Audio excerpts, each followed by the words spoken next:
My house has been up for sale for quite a while, and finally, after years on the market, it sold. We moved into a new house, leaving behind all my memories.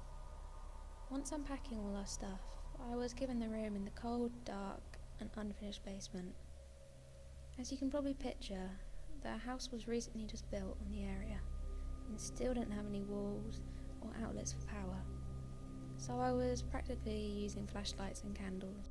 Now you may suspect that I am paranoid just a little bit. I would always read CreepyPastas and no sleep submissions before bed, which was a bad idea already. But the bad part is not knowing what lays beyond the darkness.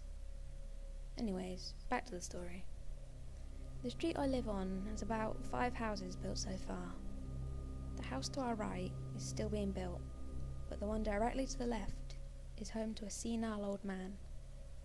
He is very kind and waves to me every day. It's just that he is sort of creepy, because I swear I see him lick his lips towards me. I like to sleep with a baseball bat next to my bed, just so I feel a little safer. The reason I feel unsafe is because there is a window directly above my bed, facing the neighbour's house. Worse about that is, there is no blind that can be hung, and my parents insist on leaving it that way. This is mainly the reason I am so paranoid downstairs. One night in particular, something happened. I saw someone walking past my window around the time of 11:30. I saw him because I have a mirror that reflects directly back to the window, showing me a view from where I lay in my bed. So this dark, shadowy figure, I assumed was my creepy old neighbour. That's not the worst part though. I then saw him come directly up to the window and start peering in at me. I was petrified as I lay there on my bed, watching to see if he would make a move of some sort. Eventually, after a good 5 minutes, this creeper left back to his house. I told my parents the next day, and they tried to convince me that it was my mind playing tricks on me. I was ready to call the police at this point, but I don't know why I didn't. This event continued to play out for a week, until one day he tried opening my window to come inside. Now I knew my parents wouldn't believe me, or know that he was in here because the windows aren't alarmed. He continued trying to open it, and then something shiny flashed off an outside light into my mirror. I assumed he had a knife or some sorts, and was going to kill me. I mustered up all my courage and sprung out of bed towards my bat. I fumbled for it for a second, then turned back to the window. He wasn't there anymore, which freaked me out even more. Maybe my mind was playing tricks on me. Then I heard a clang from behind me. I rushed over to check and noticed another window in the basement was wide open. My heart jumped up into my throat and I started to panic. I swear I felt the adrenaline pumping through me. I checked every corner and lit all the candles in my room. Eventually, after a good half hour of searching the entire house, I thought maybe he wasn't here after all. That's where I was wrong. I slowly crept back to my bed, still on my guard. I finally reached my bed and pulled back the covers. Then I saw something very shocking. A bloody knife lay there in my bed. The same knife he held. I knew for certain he planted it there. But why? Did he frame me for something? Did he kill someone? So many questions. I tried calling out for help, but no words escaped. I stood there frozen and still. Then I felt a warm air on my neck. I gripped my bat tight and counted to 3. 1, 2, 3. I swung around and smashed my bat at whatever was behind me. I saw a man lying on the concrete floor, but I couldn't make out who it was. I brought my bat down once more to be sure. I took a moment to see who it was. I squinted my eyes, trying to make out the man. Then I noticed it was my stepdad. lying there on the ground. I told my mum everything that happened and showed her the knife. She finally believed me. It's hard to explain what happened after that, but to sum it up in a brief description, I would say this. My neighbour was a murderer hiding from the law. The police came and arrested him after my mother told them of the incident. He had killed 2 children around my age and had a child locked up in his basement. I guess I was just lucky to have survived. Have you ever played One Word Story? It's a very simple game. A few people take turns going around to make a sentence. Each person adds 1 word until the sentence is complete. Then someone says period and it's read back. It's actually pretty fun if you play with the right people, but I'm pretty antisocial and only have 1 or 2 friends. They don't like the game as much as I do, so I use a random chat site to play with strangers. It's completely anonymous, so my identity is supposed to be safe. Anyway, it was late afternoon on a Saturday, and I was in the middle of a game when my apartment went dark. It was probably caused by the weird heat all week. Other tenants in my building had complained about the power cutting short around this. It only lasted a few minutes, but when the power came back on, I saw I had been disconnected from the site. When I tried to re-enter, I couldn't.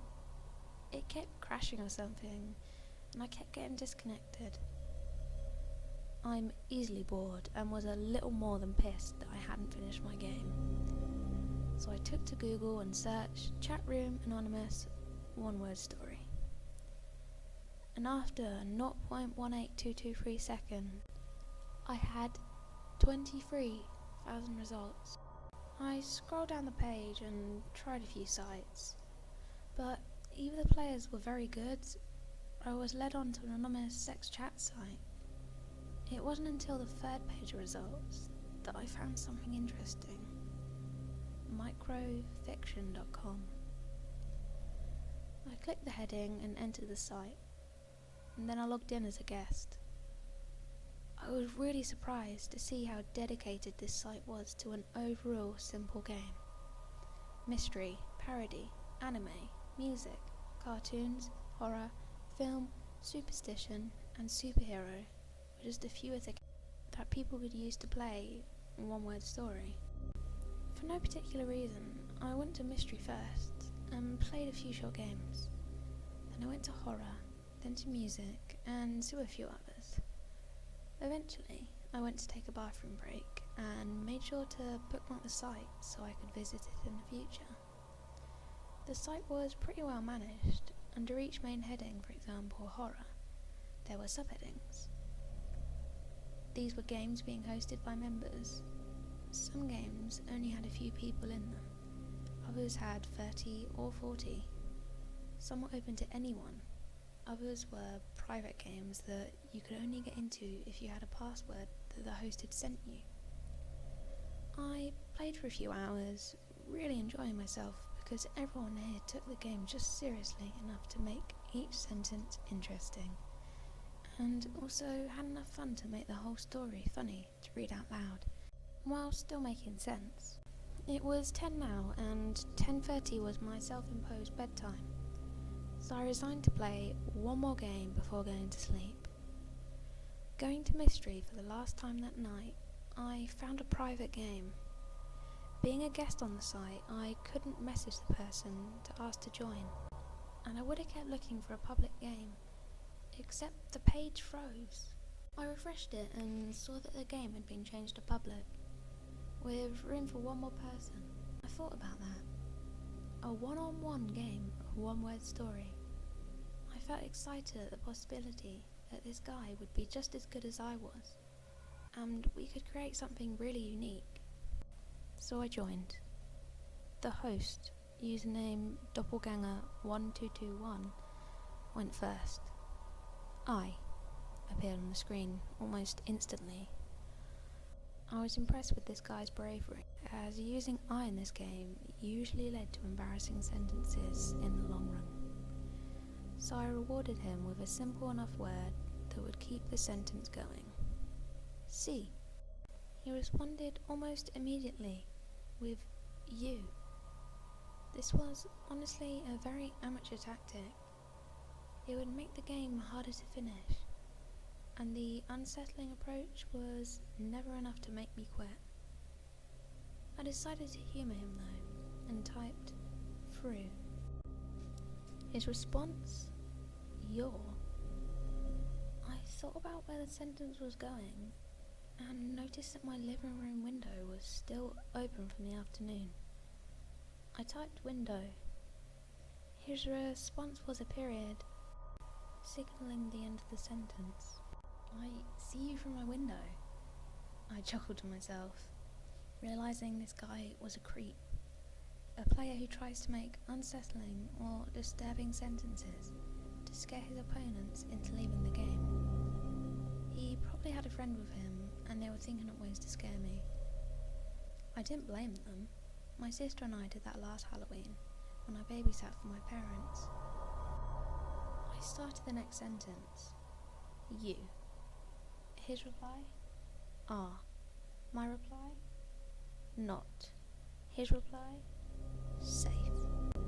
My reply was a period, ending the sentence. You are not safe. Again, I chuckled and watched as he started the next sentence. I appeared on the screen.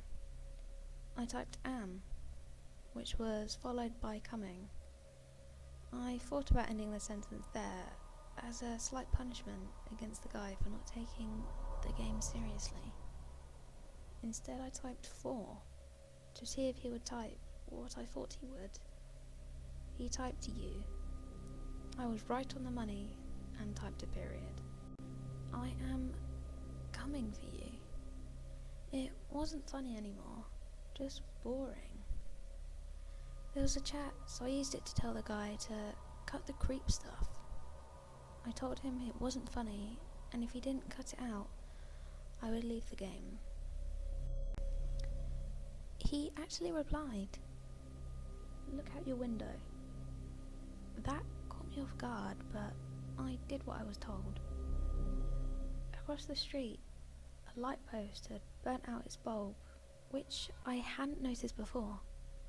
It was pretty dark, and I couldn't really make out any shapes. I turned back to the monitor.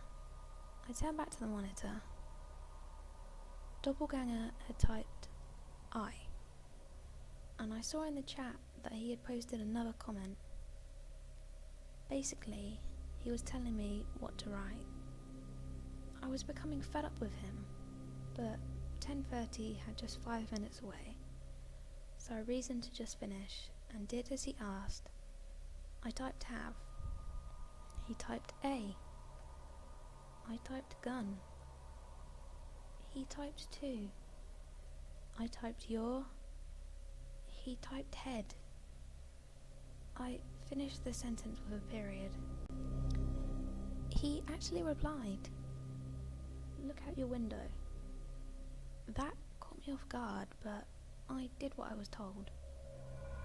Across the street, a light post had burnt out its bulb, which I hadn't noticed before. It was pretty dark, and I couldn't really make out any shapes. I turned back to the monitor. Doppelganger had typed I, and I saw in the chat that he had posted another comment. Basically, he was telling me what to write. I was becoming fed up with him, but 10:30 had just 5 minutes away, so I reasoned to just finish and did as he asked. I typed have. He typed A. I typed gun. He typed 2. I typed your. He typed head. I finished the sentence with a period. I have a gun to your head. I sighed aloud and closed my eyes, stretching at my desk. I just wanted this game to be over. It was my turn, and he had sent me another list of words. So I typed I. He typed am. I typed at. He typed your. I typed window. He typed a period. I am at your window. Reading it aloud, I realised the game was over. We had made the story relate to our first sentence. Out of habit, I read every sentence out loud. I see you through your window. You are not safe. I am coming for you. I have a gun to your head. I am at your window. I finished reading and rested my head against my chair, yawning. I was drowsy and thought about sleeping in my chair when a loud, cracking sound echoed across the empty street outside, and I noticed the crack that was spiderwebbing from the centre of my computer screen. I blinked at full alertness and saw it, the glint of a bullet sticking out of my screen. I turned my head behind me and screamed as I saw someone in a mask staring in through my window. Out of panic, I dashed out of my chair and into my bedroom. I hid in the closet under a thick pile of dirty laundry and waited, trying to control my rapid breathing as my eyes adjusted to the uncomfortable darkness. It was a few minutes before I heard soft footsteps. The maniac was in my bedroom. I could see his dark boots and leather pants. He fired the gun again at my bedsheets. He must have thought I was hiding in the covers. He rummaged through my drawers and took something that I thought was money or my prescription medicine. I saw him stalk towards my bathroom and fire a shot into the shower. He looked around in there before turning around and looking under my bed. He was almost level with the floor, so I could see his features. He was at least 6 feet and dressed in all black, except for his mask, which was white with red tear tracks under the eyes and a painted set of crooked, beast-like teeth. He seemed to see perfectly in the dark. I could really only see him because his clothes seemed to be darker than the already lightless interior of my bedroom. After what felt like hours, he stood up and walked out of my room. I stayed in my closet all night, eventually falling asleep, covered in my unclean socks and underwear. I smelled horrible in the morning, and the first thing I did was take a shower. I stepped on the bullet that had torn a hole in my shower curtains. Afterwards, I called the police, who told me to come down to the station. I got ready to go, but couldn't find my keys anywhere. While looking through the drawers on my desk, I complained internally about my monitor being busted.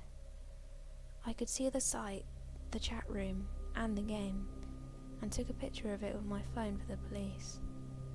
Now in the kitchen looking for my keys, it hit me that I had kept them in my dresser drawer and ran into my room to see what the psycho had taken was my keys. I groaned and was about to call my buddy for a ride when I accidentally opened my photo gallery. I was very annoyed with myself until I took another look at the picture I had taken. Something was different in the picture that I had remembered from last night. There was a new line in the chat, a single word, a simple question. A word I had used so many times over the words after a game was over. I never thought that this word would send shivers down my spine, nor turn my blood to ice in my veins. Rematch? Grandma grew up in the slums of Prohibition-era Chicago. Her family lived in a small house near the harbour, and one of her earliest memories was a particularly hot summer when, seeking respite from the heat, she and her sister discovered a seldom used section of boardwalk near an abandoned warehouse. Every night for several weeks, the two girls would make their way down to the docks and sit together on the edge of the pier as the sun went down. My grandma vividly, and for a time fondly, recalled the feel of the seaweed between her toes as she and her sister dangled their feet into the murky water. It wasn't until years later that she returned to the pier and found that the warehouse had been demolished. Curious, she made an inquiry with the Department of Planning and Development. Apparently, the warehouse had been used for a time by the mob, who was using it as a base of operations for a local prostitute racket. It had only been uncovered when an associate began disposing of rival hookers by fitting them with concrete shoes and dumping them into the harbour. Investigating officers had recovered nearly 24 bodies from the water of a secluded pier nearby. How had the bodies been discovered? A passing fisherman spotted some of the victims' hair floating near the surface of the water, like seaweed.